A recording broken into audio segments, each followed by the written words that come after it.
السلام علیکم ورحمۃ اللہ وبرکاتہ۔ بسم اللہ والصلاۃ والسلام علی رسول اللہ، اما بعد۔ ریاض الصالحین کا 13 نمبر باب، باب فی بیان کثرت طرق الخیر، اس سے آج حدیث ہماری 139 ہے، باب کی 23 نمبر حدیث ہے اور کتاب کی 139 ہے۔ عن عدی بن حاتم رضی اللہ عنہ قال، سیدنا عدی بن حاتم رضی اللہ تعالی عنہ روایت کرتے ہیں، سمعت النبی صلی اللہ علیہ وسلم، کہ میں نے نبی علیہ الصلوۃ والسلام کو فرماتے ہوئے سنا، یقول، کہتے ہیں، اتقوا النار ولو بشق تمرۃ، کہ آگ سے بچو اگرچہ کھجور کے ایک ٹکڑے کے ساتھ ہی۔ متفق علیہ، یہ بخاری اور مسلم کی حدیث ہے۔ وفی روایت لہما عنہ، اسی طرح بخاری مسلم کی ایک اور روایت، وہ بھی سیدنا عدی سے ہی ہے۔ قال رسول اللہ صلی اللہ علیہ وسلم، کہ رسول اللہ صلی اللہ علیہ وسلم نے فرمایا، ما منکم من احد، تم میں سے ہر کوئی، الا سیکلمہ ربہ لیس بینہ وبینہ ترجمان، اس کے اور اس کے رب کے درمیان بات چیت ہوگی، یہاں تک کوئی ترجمان بھی نہیں ہوگا درمیان میں، یعنی بغیر ترجمان کے اللہ تعالیٰ سے ہم کلام ہوگا۔ فینظر ایمن منہ، تو وہ اپنے دائم جب وہ دیکھے گا، فلا یرا الا ما قدم، تو اس کو اپنے دائیں وہی چیز ملے گی جو اس نے اللہ کے ہاں پیش کی ہے، آگے بھیجی ہے، یعنی اپنے دنیا میں اعمال جو اس نے کر کے بھیجے ہیں۔ وینظر اشأم منہ فلا یرا الا ما قدم، اسی طرح جب وہ اپنے بائیں دیکھے گا تو اس کو اس وقت بھی اپنا نامہ اعمال ہی نظر آئے گا۔ وینظر بین یدیہ فلا یرا الا النار تلقاء وجہہ، اسی طرح جب وہ اپنے سامنے دیکھے گا تو اس کو کوئی چیز نظر نہیں آئے گی مگر کہ وہ آگ کو دیکھے گا، اپنے چہرے کے سامنے بھڑکتی ہوئی آگ کو دیکھے گا۔ فاتقوا النار، تو اللہ کے نبی علیہ الصلوۃ والسلام نے فرمایا کہ آگ سے بچ جاؤ، ولو بشق تمرۃ، مگر کہ ایک کھجور کے ٹکڑے سے ہی۔ فمن لم یجد فبکلمۃ طیبۃ، جو یہ ٹکڑا بھی نہ پائے، یعنی کھجور کا ایک ٹکڑا بھی صدقہ کرنے کے لیے نہ میسر ہو جس کو، وہ اچھا کلمہ، اچھی بات، اچھی گفتگو، نیکی کا حکم دے کر وہ آگ سے اپنے آپ کو بچائے۔ یہ بھی بخاری مسلم کی حدیث ہے۔ رسول اللہ صلی اللہ علیہ وسلم کی اس حدیث میں ہمیں نیک عمل کرنے کی جہاں ترغیب دلائی جا رہی ہے، وہیں ہمیں اپنی اس زندگی کا حساب دینے کے لیے اللہ کے سامنے کھڑے ہونے کا بھی بتلایا جا رہا ہے کہ اللہ کے سامنے ہمیں کھڑے ہونا ہے، اور جو زندگی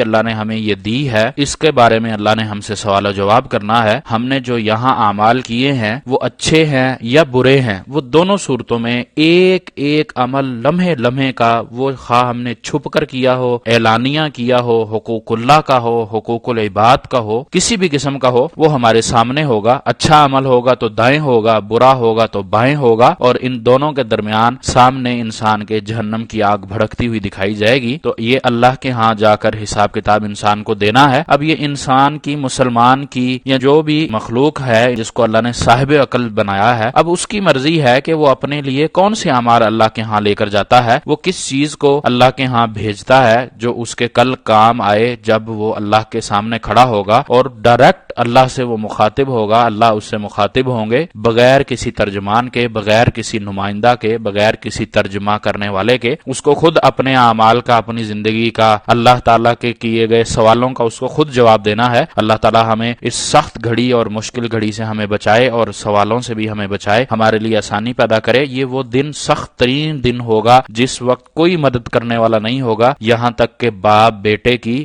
شیر خوار بچے کی مدد بھی ایک ماں نہیں کرے گی، وہ بھی اس سختی میں اس کو پہچاننے سے انکار کر دے گی۔ اللہ تعالیٰ ہمارے لیے اس دن کو آسان بنائے اور ہمیں اس دنیا میں رہتے ہوئے نیک عمل کرنے کی توفیق عطا فرمائے۔ اسی طرح اس حدیث میں جو اللہ کے نبی علیہ الصلوۃ والسلام نے اس چیز سے بچنے کے لیے ہمیں جو نسخہ بتلایا ہے، وہ صدقے کا طریقہ بتلایا کہ صدقہ کرنے سے انسان اس سختی سے بچ سکتا ہے۔ اللہ تعالیٰ کے درمیان جو بات سوال جواب ہونے ہیں ان سے بچنے کا طریقہ، جہنم سے بچنے کا طریقہ، اسی طرح اپنے دائیں ہاتھ والے یعنی نیک اعمال کو بڑھانے کا جو طریقہ بتلایا وہ صدقہ کرنا ہے۔ وہ صدقہ بھلے ایک کھجور، پوری کھجور کا ذکر نہیں اللہ کے نبی کر رہے، بلکہ کھجور کا ایک ٹکڑا، یعنی پوری کھجور بھی نہیں، آدھی بھی نہیں، اس کا بھی حصہ، ایک کھجور کے ٹکڑے سے بھی اگر وہ اپنے آپ کو جہنم سے بچا پاتا ہے تو اس کو یہ صدقہ کر کے اپنی زندگی کو، اپنی جان کو اس سے بچا لینا چاہیے۔ اور پھر اس کے بعد بھی اگلا آپشن دے دیا کہ اگر وہ ایک کھجور میں سے ایک ٹکڑا بھی نہیں پاتا، اتنا ہی وہ غریب ہے، اتنا مال اس کے پاس بھی نہیں ہے، یا اتنا بھی خرچ کرنے کو، صدقہ کرنے کو اس کے پاس نہیں ہے، تو پھر وہ کلمۃ